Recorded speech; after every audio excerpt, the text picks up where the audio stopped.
Welcome to the Inside Scoop. I'm CNET's Tsuboi, joined by CNET Senior Editor Jessica Dolcourt. We are talking about the Mobile World Congress coming up in Barcelona, and everyone is expecting a big announcement from Samsung that they're going to release the Galaxy S5. Absolutely. We already pretty much know that's going to happen, and that is basically the highlight of the show at this point.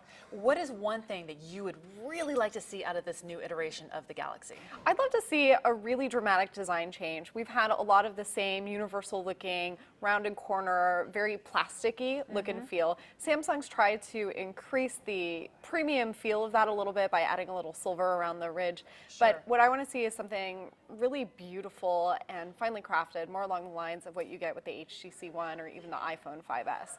I'd also love to see, personally, the power button move from the side to the top. It's such a small thing, but I carry these things around all the time in my purse mostly, and even with a dedicated purse pocket, the thing turns itself on all the time. So either let's stiffen up that button or let's just move it to the top. Yeah, okay, so besides like a hardware overhaul, what else? What about the guts of the phone? What do you need to see performance-wise? Well, we're definitely going to see a step up in specs. So it's going to have a very fast, we're expecting quad-core processor, something along the lines of a 16-megapixel camera, a very good front-facing camera as far as these things go. So what we're expecting is the screen is going to be something called 2K. You can think of it as Ultra HD. So the pixels are just going to be crammed right in there. It will be absolutely gorgeous. As far as the size goes, you know, probably about the 5-inch mark. Could be a little bit bigger, but they don't want to encroach on the Galaxy Note territory by making it too big. And what about fingerprint scanners? A lot of new phones have them. Do you think Samsung will hop on board? That's definitely the rumor, and I would expect it, especially because Apple has that with the iPhone 5S. There are a couple different implementations. We've seen scanners on the back of the phone before.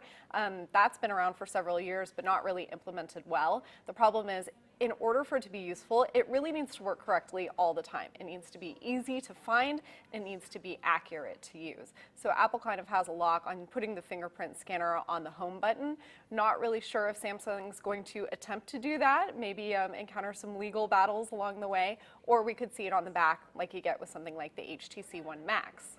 The S4 is a very popular phone. All these rumors that you're hearing about the S5, does it add up enough to be competitive in that high-end space with whether it is the iPhone or other Androids on the market? Absolutely. I think Samsung excels at checking off all of the boxes that need to be done. So usually I think that the specs are very, very good. What I think the phone sometimes has lacked in the past is a little bit of soul. Or sex appeal even? Yeah, exactly. But Samsung is just an absolute advertising juggernaut. They pummel everybody else around the world. So I think that the phone will sell. It has to sell. As long as there's nothing wrong with it, it will sell. And there will be nothing really wrong with it. Now, is it going to be a beautiful, amazing device? I sure hope so, but that's something that we've got to see when it actually comes out.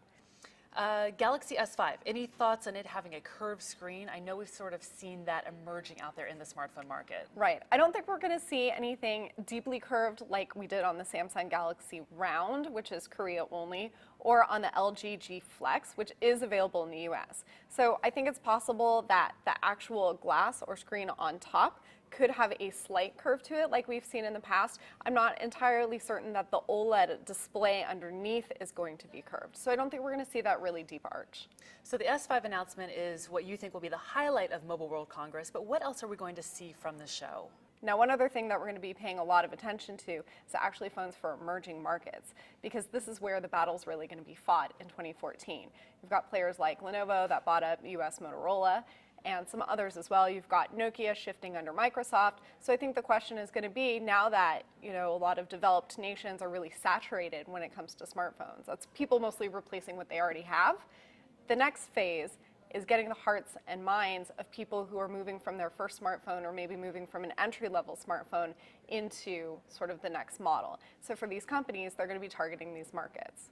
So a lot to keep our eyes out for. The Samsung announcement and then all these other trends in mobile that you mentioned. Thank you so much. Jessica Dolcourt, I'm Tsuboi. Thanks for watching The Inside Scoop.